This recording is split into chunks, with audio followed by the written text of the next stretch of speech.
사랑이 하나님이십니다. 그래서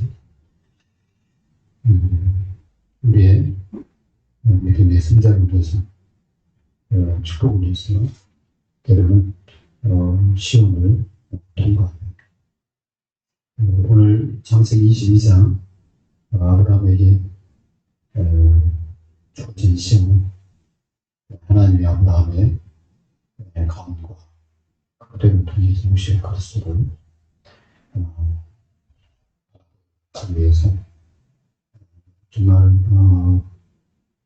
쉽게 드릴 수 있는 그런 시험이 아닌 중요한 그런 시험을 지금들 보게 됩니다.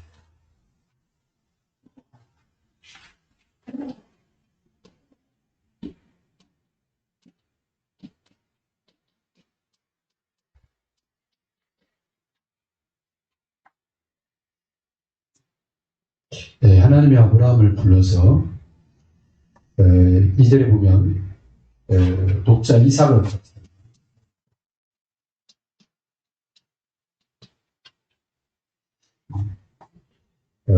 이삭을 바치는 건데 내 아들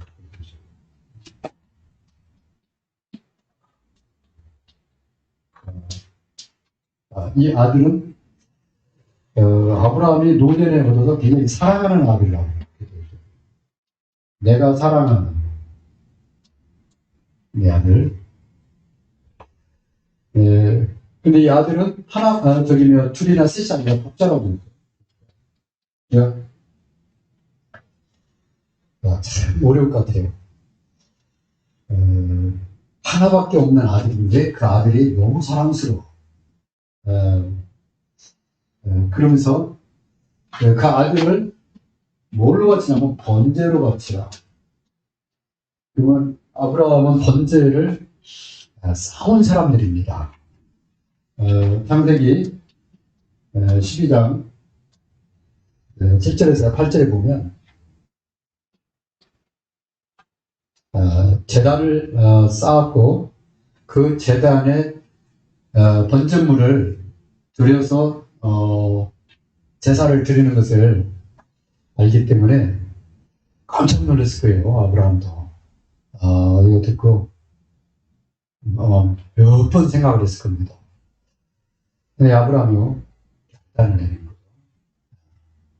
그래서 우리에게 이런 그런 시험이 안 오는 것은 우리의 그릇이 아브라함의 그릇이 못 되는 거 이해도 있겠고 또 우리에게 또 그런 시험이 필요 없기 때문에 아직은 왜냐하면 오실 그리스도 오셨잖아요. 이제 우리는 세계복음화는 언약을 주셨어요. 그래서 세계복음화를 위해서 우리를 하나님 부르시는 거죠. 그것을 위한 우리가 또 시험이 있을 수도 있습니다. 그래서 아브라함의 상황을 보면 아브라함이 여러 가지 어떤 이유를 댈 수가 있죠. 핑계거리를 댈 수가 있는데 우선은 하나님이 약속을 주신 거 아닐까? 그리고 주셨다가 또 뺏어가면 되니까 여기에 대한 질문을 할 수가 있거든요. 아니 뭐요? 이삭을 내 씨로 말미암아 내 독자 이삭을 통해서 번성케 한다고 해놓고 하나님이 들어가면 되겠습니까? 그런 질문을 할 수도 있고 그 다음에 아브라함은 또 그럴 수도 있는데 사라는 또 다를 수 있잖아요. 사라를 핑계를 댈 수가 있거든요. 하나님 저는 드리고 싶은데 내 아내 사라는 그 아이를 정말 사랑합니다. 사라가 안 된다고 하는데 어떻게 할까요? 여기 핑계 댈 수 있는데 그런데 그걸 물어보지 않고 아침에 일찍 일어나서 이삭 드리러 간다 이런 말 아니에요. 그냥 가서 단을 쌓고 와야 되겠다 하고 데리고 가는데 사완풀까지 데리고 갑니다.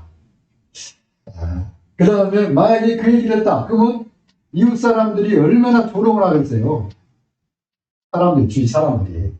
이런 거 생각할 때 아들을 낳아가지고 막 잔치라고 그랬는데 오늘 아들이 안 보여. 아니, 아들 어디 갔어? 하나님이 번제를 받으러 왔으면 받았어. 그러면 이웃 사람들이, 별소리 다 있겠죠. 네 신앙 완전 이상하다. 별소리 다 있겠죠.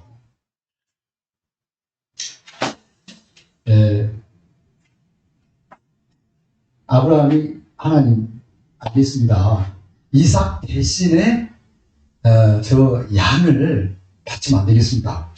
대신 이 번제물을 대신 이삭 대신에 바치면 안 되겠습니까?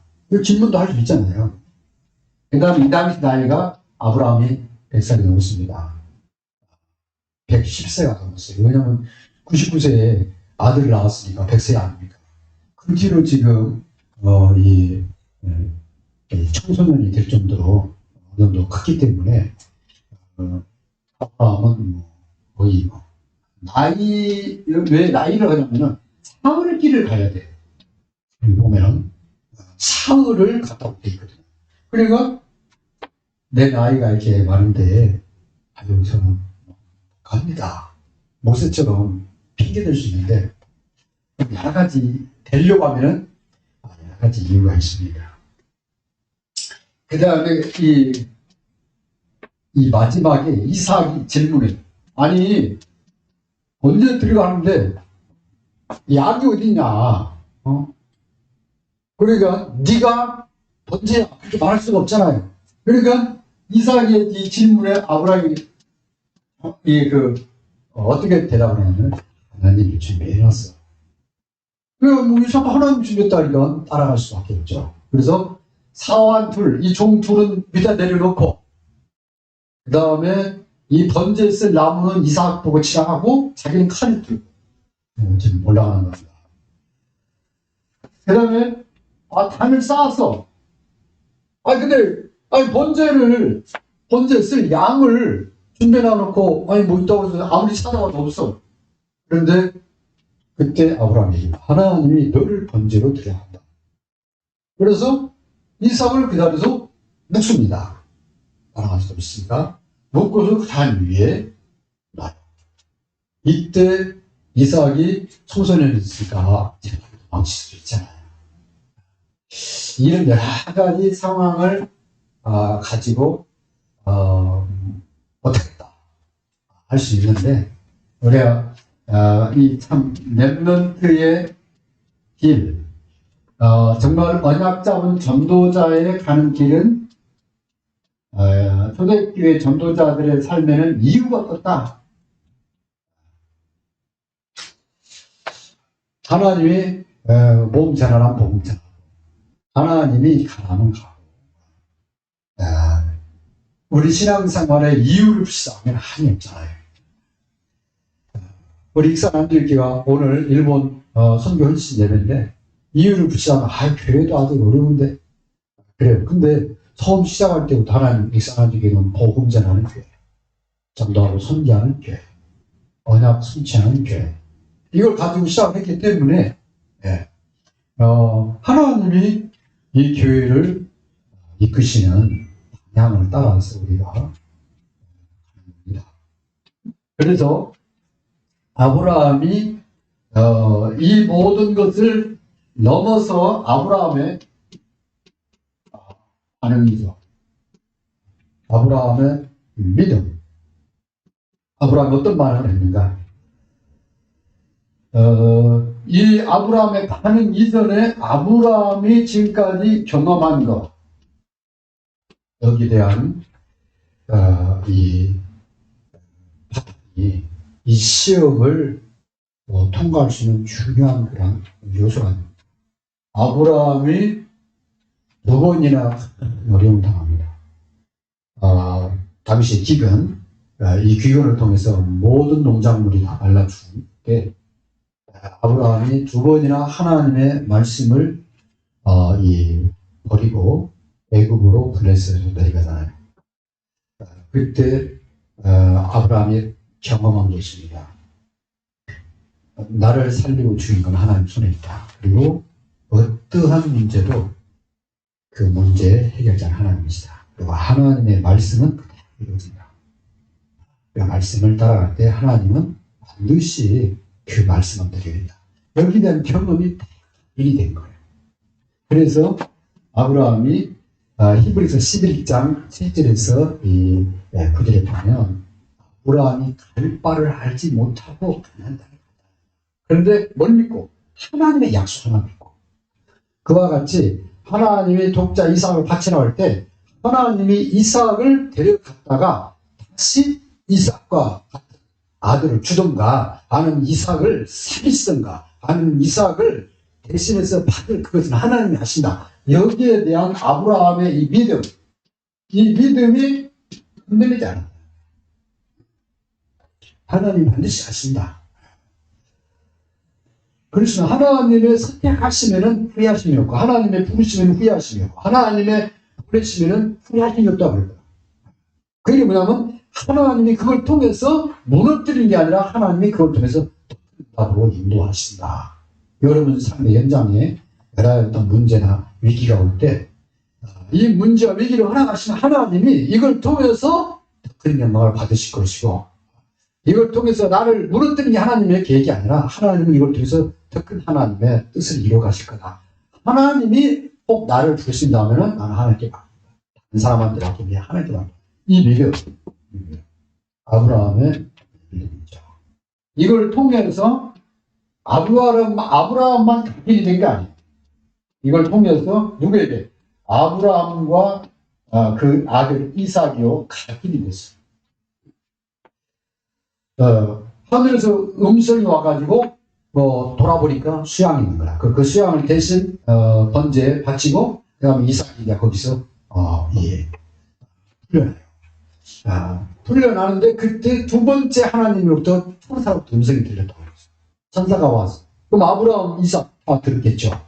그 자리에서 천사가 내 씨로 말미암아 사람이 복을 받을 것이고 내 씨가 대적의 상문을 얻으리라. 사단의 권세를 꺾고. 그래서 이때 아브라함이 그 씨, 오실 씨. 이삭이 이미 있잖아요. 근데 이삭이 아니라 내 씨로 말미암아 천하 만민이 복을 받을 그 주님을 하나님의 약속. 그래서 오실 그리스도를 바라왔다. 명한 아브라함이 나올 것이냐. 오실 이 메시아 창세기 3장 15절. 오실 그리스도. 여기에 대한 깊이 각인이 됩니다. 뿐만 아니라 이삭도. 그래서 하나님이 시험을 통해서 이 언약을 가르치시죠. 결론입니다. 우리 신앙생활에 하나님의 이 응답 속으로 들어가려고 하면 하나님의 영원한 응답, 이 언약. 하나님은 언약을 따라 응답을 하시기 때문에 지나가는 응답이 아니라 영원한 응답. 그 응답을 붙잡아야 돼요. 응답의 통로. 그게 바로 언약입니다. 이 세계 복음화의 이 언약은 하나님의 재림할 때까지 계속되는 언약이기 때문에 이 언약을 붙잡아야 익선 안되교회가 있어야 될 이유가 있는 거예요. 렘넌트들이 축복받아야 될 이유가 있는 거예요. 그래야 이 응답이 계속 오는 거죠. 이 언약을 붙잡고 그 다음에 실제 믿어야 돼요. 우리 실제적 믿으라는 거예요. 그 믿음을 갖다 거짓된 믿음 말고 하나님의 언약을 실제로 믿는 믿음. 이 믿음은 그거 붙잡고 기도하는 거죠. 그래서